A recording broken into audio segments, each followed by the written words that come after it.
Take a look at what happened. Terrifying moments at a campaign rally for former President Donald Trump in Butler, Pennsylvania. Well, it's really interesting. I was just a few feet away from him, along with my daughter, who is a photojournalist. And he was aware of that because I was supposed to fly to Bedminster with him after the rally to do an interview with him. And so he called me this morning or this afternoon and said, and wanted to know if myself and my daughter were okay. So that's how the conversation started.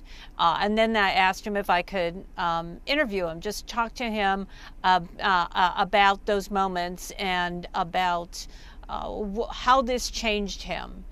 And that's when he said, well, I was going to do a speech that was going to be a real humdinger. I think those were his exact words. But, you know, everything changed in that moment. And Abby, you have covered his events before.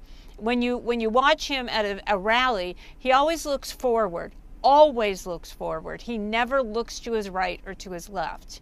And he had put a screen up that showed a chart. Also never does charts.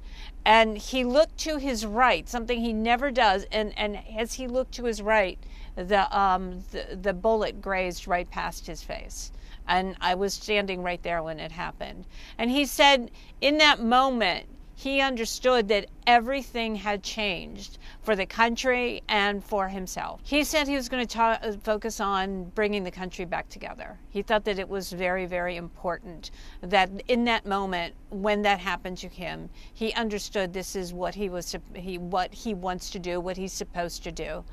And he talked a lot about when he stood up, and there's that sort of iconic moment when he puts his fist up. And he told me that he really wanted to project to people. He said it wasn't about him at that moment. He wanted to project to those people, and he says he loves these people, and they are the backbone. This is a Rust Belt area. This is a blue-collar, white, working-class, mostly crowd. And he wanted to project he thought it was important to project to the country in that moment that everything was okay. That he was okay and the country was okay. And I thought that was really fascinating. And he was in a very good mood. He sounded incredibly upbeat. These moments have a way of changing people.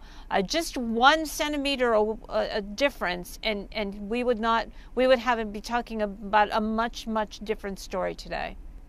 Well, he said he's been taking phone calls and talking to people of all different political stripes, of all different stations in life. And people are talking to him and of course, making sure that he's okay. So I think that he's feeding off of that positive sort of feedback from people. I mean, I did ask him who he was with, but, you know, he was, as I was interviewing him, he was getting ready to leave Bedminster and go to Milwaukee. Something he wasn't initially going to do, but decided, you know, I'm not going to let anything change me. I need to be there. I'm supposed to be there. I'm going there.